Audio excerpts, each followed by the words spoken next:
நேத்திக்கு வெள்ளிக்கிழமை விடிய காலைல 3 மணிக்கு ஒரு கொடூர சம்பவம் ஒன்று நடந்திருக்கு. அந்த ஒரு சம்பவம் இந்தியாவே உலுக்கி எடுத்துருச்சு அப்படின்னு சொல்லலாம். இன்னைக்கு ஒரு மேஜரா பார்க்கப்படுற எல்லா நியூஸ் சேனலுமே இந்த ஒரு தீ விபத்தை பத்தி கண்டிப்பா பேசியிருப்பாங்க. அப்படி என்ன நடந்திருக்கு அப்படின்றப்ப பார்க்கும்போது நேத்திக்கு வெள்ளிக்கிழமை காலையில 3 மணிக்கு என்ன நடந்திருக்குன்னா, ஹைதராபாத்ல இருந்து பெங்களூருக்கு வரக்கூடிய பஸ் ஒரு ஹைவேல எரிஞ்சு அந்த பஸ்ல இருந்த 41 பேர்ல 20 பேர் கருகி இறந்துருக்காங்க.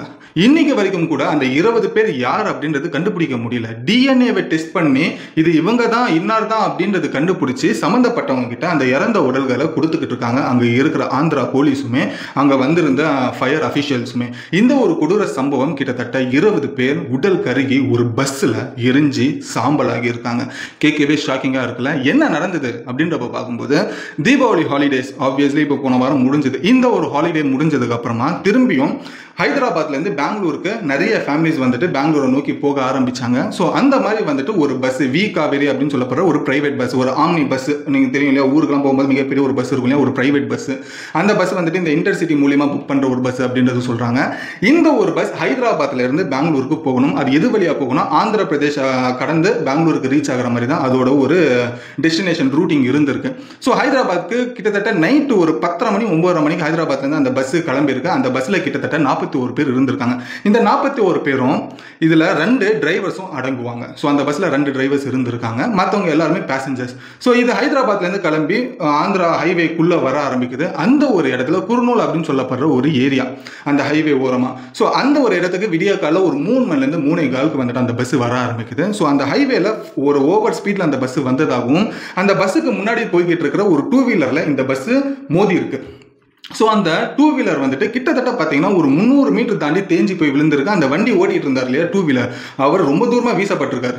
ஸோ அந்த ஆள் வந்து ஸ்பாட்லேயே விழுந்த இடத்துலேயே வந்துட்டு இறந்திருக்காரு அப்படின்னு சொல்லி சில மீடியாக்களில் பேசப்படுது. அதுக்கப்புறமா இந்த கீழே விழுந்திருந்த இந்த பைக்கு மேலே இந்த பஸ் போயிட்டு ஏறி இருக்கு. ஸோ ஏறி முடிச்சப்போ கிட்டத்தட்ட ஒரு 300-350 மீட்டர் வரைக்கும் இந்த பஸ் அந்த ஒரு அடியில் சிக்கின அந்த பைக்கோட அப்படியே டிராவல் பண்ணியிருக்கு, தேய்ச்சிக்கிட்டே போயிருக்கு. இதனால அந்த பைக்கில் இருக்கிற பெட்ரோல் டேங்க் வந்துட்டு உடஞ்சி பெட்ரோல் எல்லாமே லீக் ஆக ஆரம்பிச்சிருக்கு ரோடு முழுக்க. ஸோ ஒரு பஸ் வந்துட்டு அந்த 2 வீலர் மேலே வந்துட்டு தேய்ச்சிக்கிட்டே போகும்போது ஆப்வியஸ்லி அந்த ரோட்ல ஒரு தீப்பொறி மாதிரிலாம் வர ஆரம்பிக்கும். ஸோ அந்த மாதிரி தீப்பொறி வர ஆரம்பிக்கும் போது அந்த ரோடு முழுக்க இருக்க அந்த பெட்ரோலில் வந்துட்டு ஈஸியாக அந்த தீ வந்துட்டு பற்றிக்குச்சு. ஸோ அதனால் ஆட்டோமேட்டிக்காக இந்த பஸ்ஸுக்கு கீழே இருக்கிற டீசல் டேங்க்லையுமே அந்த தீ அப்படியே பரவ ஆரம்பிச்சிச்சு. ஸோ ஆப்வியஸ்லி டீசல் டேங்க்ல நெருப்பு அப்படின்ற ஒரு விஷயம் வந்துடுச்சுன்னா கடகடகடன்னு அந்த பஸ் முழுக்கவே எரிய ஆரம்பிச்சிடும். ஸோ அப்படி தான் வந்துட்டு நடந்திருக்கு. லோவர் டெக்ல இருக்கிற மக்கள் இந்த ஒரு 2 வீலரில் மோதும் போது டம்முன்னு ஒரு சவுண்ட் வந்திருக்கு. அப்போவே ஆப்வியஸ்லி 3:45 இது நடக்கும்போது எல்லாருமே தூங்கிட்டாங்க. பட் லோவர் டெக்ல இருக்கிறவங்க வந்துட்டு இந்த பைக்கு மேலே மோதினும் போது சில பேருக்கு முழிப்பு வந்திருக்கு.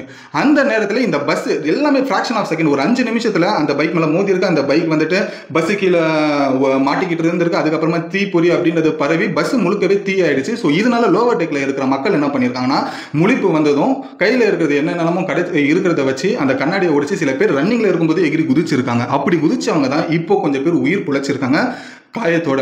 மீதி இருக்கிற அப்பர் டெக்ல இருக்கிறவங்க எல்லாருமே வந்துட்டு கடைசி வரைக்கும் தூங்கிட்டு தான் இருந்திருக்காங்க. அதுக்கப்புறமா தப்பிக்கிறதுக்கு முயற்சி பண்ணும்போது வெளியில இருக்கிற அந்த டோர் வந்துட்டு லாக் ஆயிட்டு இருக்கு.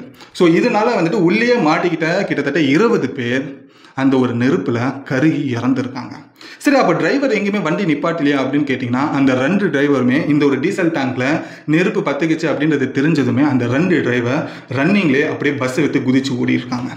ஸோ அந்த 2 டிரைவருமே இப்போ தேடிக்கிட்டு இருக்காங்க அப்படின்றது சொல்லப்படுது. அதை தாண்டி இந்த 20 பேர் கருகி இறந்துருக்காங்க இல்லையா, அவங்கள ஆள் அடையாளமே கண்டுபிடிக்க முடியல. இது வரைக்குமே கிட்டத்தட்ட பார்த்தீங்கன்னாக்கா ஒரு 11 பேரை வந்துட்டு இவங்க தான் அப்படின்றது கண்டுபிடிச்சிருக்காங்க. மீதி இருக்கிற 9 பேரை வந்துட்டு டிஎன்ஏ டெஸ்ட் எடுத்து இன்னார் தான் அப்படின்றது கண்டுபிடிக்கிறதுக்கான அந்த ஒரு ப்ரொசீஜர் நடந்துருக்கு. ஸோ அந்த ஒரு ப்ரொசீஜருக்கு அப்புறமா தான் இவங்க தான் இது இறந்தது அப்படின்றத கண்டுபிடிச்சி அவங்களுக்கு சொந்தக்காரங்களோட அவங்களோட அந்த எரிஞ்ச அந்த பாடியை கொடுக்கறதுக்கான ஏற்பாடுகள் நடக்கும் அப்படின்றது சொல்லப்படுது. ஸோ கிட்டத்தட்ட பாருங்க, தீபாவளி ஊர் முடிஞ்சு ஃபெஸ்டிவல் எல்லாம் கொண்டாடி திரும்பி பேக் டு அவங்களோட ஒர்க் வரதுக்காக பெங்களூருக்கு வந்தாங்க. அப்படி வர வழியில் அவங்களுக்கு அதுதான் கடைசி தீபாவளியாக இருக்குது. யாருமே நினச்சி பார்த்துருக்க மாட்டோம். நம்ம இன்னைக்கு ஹைதராபாத்லேருந்து கிளம்புறோம், பெங்களூருக்கு வந்துட்டு வரப்போகிறோம். ஸோ பெங்களூர் வந்ததுக்கப்புறமா திரும்பி எல்லா ஒர்க்கும் பண்ண போகிறோம் அப்படின்றது தான் நினச்சி அந்த பஸ்ஸில் ஏறி இருப்பாங்க. ஆனால் அதுதான் அவங்களோட கடைசி பயணமாக இருக்குன்றது அந்த பஸ்ஸில் இருக்க யாருக்குமே தெரியல. கிட்டத்தட்ட இந்த 20 பேர் இந்த ஒரு ஆக்சிடெண்ட்டில் இறந்துருக்காங்க அப்படின்றது தெரிஞ்சுக்கங்க. இந்த ஒரு பஸ்ஸில் இருக்கிற இந்த வி காவேரி அப்படின்னு சொல்லப்படுற இந்த பிரைவேட் பஸ்ஸுக்கு சொந்தக்காரங்களுமே இன்வெஸ்டிகேஷன்ஸ் எடுக்கிறாங்க. அந்த 2 டிரைவரையுமே வந்து வந்துட்டு கஸ்டடிக்கு கொண்டு வந்து விசாரிக்கணும் அப்படின்னு சொல்லி தேடிக்கிட்டு இருக்காங்க. எங்கே போனாங்கன்றதே தெரியல, அவங்களுமே தேடிக்கிட்டு இருக்காங்க அப்படின்றது தெரிஞ்சுக்கோங்க.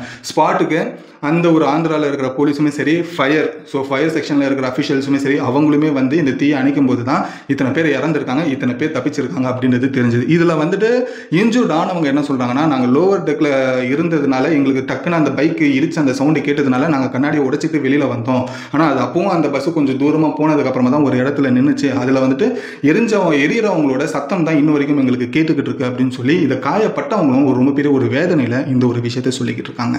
இந்த ஒரு சம்பவம் நேற்றுக்கு வெள்ளிக்கிழமை ஒரு 3:45 குர்னூல் அப்படின்னு சொல்லப்படுற இந்த ஆந்திராவுக்கு போகிற அந்த ஒரு ஹைவே வழியில் ஒரு வில்லேஜ் ஒன்று இருக்குது, அந்த ஒரு இடத்துல நடந்த ஒரு சம்பவம் அப்படின்றது சொல்லப்படுது. ஸோ இப்போ வரைக்கும் ஆந்திராவில் இருக்கிற அந்த குர்னூல் சொல்லப்படுற அந்த டிஸ்ட்ரிக்ட் சம்மந்தப்பட்ட கலெக்டருமே சரி, அங்கே இருக்கிற போலீஸ் அஃபிஷியல்ஸுமே சரி, இது ஃபர்தராக வந்துட்டு இன்வெஸ்டிகேஷன்ஸை எடுத்து பண்ணியிருக்காங்க. இது எப்படி நடந்தது, இதனால நடந்தது அப்படின்னு சொல்லி. அதே போல் அந்த ஒரு பைக்கை ஓட்டிட்டு இருந்தார் இல்லையா, ஸோ அவருமே வந்துட்டு ஒரு சீரியஸ் கண்டிஷனில் இருக்காங்க அப்படின்றது சொல்லப்படுது. சில மீடியாவில் பார்த்தீங்கன்னா அவரும் இறந்துட்டாங்க அப்படின்றது சொல்கிறாங்க. பட் அதில் எந்த கிளாரிட்டியும் இது வரைக்கும் சரியாக தெரியல. இதோட தொடர்ச்சியாக நம்மளோட பிரதமர் மோடி அவர்கள் வந்துட்டு இறந்தவங்களுக்கு 2 லட்ச ரூபாய் காம்பன்சேஷனும், பாதிக்கப்பட்டவங்க இன்ஜூர்ட் ஆனவங்களுக்கு 50,000 ரூபாயும் அப்படின்ற ஒரு விஷயம் காம்பன்சேஷனும் கொடுத்துருக்காங்க.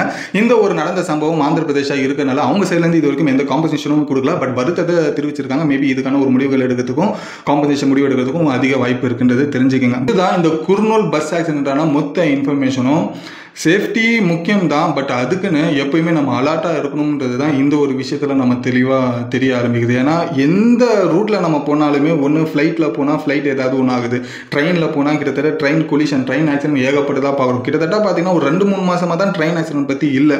அதுக்கு முன்னாடிலாம் ஏகப்பட்ட ட்ரெயின் ஆக்சிடென்ட் அப்படின்றது அங்கங்கே நடந்துகிட்டு இருக்கு. இப்போது பஸ்ஸில் போகணும்னு பார்த்தீங்கன்னா தூங்கிட்டு இருக்கிற நேரத்தில் கூட பஸ்ஸு எரிஞ்சு போயிடுது. ஸோ இந்த மாதிரி ஒரு விஷயங்கள்லாம் பார்க்கும்போது நமக்கே ஒரு இனப்புரியாத ஒரு பயம் அப்படின்ற ஒரு விஷயம் ஏற்படுது இந்த மாதிரி ட்ராவல் பண்ணும்போது. பட் என்னதான் இருந்தாலும் சேஃப்டியாக ட்ராவல் பண்ணுங்கள், அதே நேரத்தில் அலர்ட்டாகவும் இருங்க அப்படின்றது தான் என் தரப்புலேருந்து சொல்லப்படுற ஒரு விஷயமும். ஸோ இந்த ஒரு ஆந்திரா பஸ் ஆக்சிடென்ட்டு ட்ராஜடி, மிகப்பெரிய ஒரு கோர சம்பவத்தை பற்றி நீங்கள் என்ன நினைக்கிறீங்க அப்படின்றது உங்களோட கருத்தை கமெண்ட்டில் சொல்லுங்கள். முடிஞ்ச வரைக்கும் இறந்தவங்களோட குடும்பத்துக்கு நம்ம சைட்லேருந்து ஒரு ரெஸ்ட் இன் பீஸ் அப்படின்றது சொல்லலாம். நீங்களும் அப்படி சொல்லணும்ன்றது தோணுதுன்னா கண்டிப்பாக என்னோட கமெண்ட் செக்ஷனை யூஸ் பண்ணிக்கோங்க.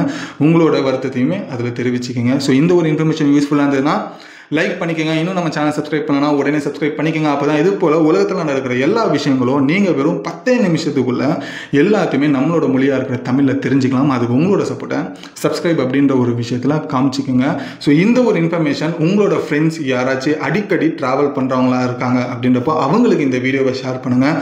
முடிஞ்ச வரைக்கும் அவங்களுக்கும் இந்த ஒரு நாலேஜ் போய் சேரட்டும். ஸோ முடிஞ்ச வரைக்கும் உங்களோட ஃபேமிலி குரூப்ஸ், ஃப்ரெண்ட்ஸ் குரூப்ஸ் எல்லாத்துக்குமே இந்த ஒரு வீடியோவை ஷேர் பண்ணுங்கள். நீங்கள் தெரிஞ்சுக்கிட்ட மாதிரி அவங்களும் உலகத்தில் நடக்கிற எல்லா விஷயங்களுமே தெரிஞ்சுக்கிட்டோம்.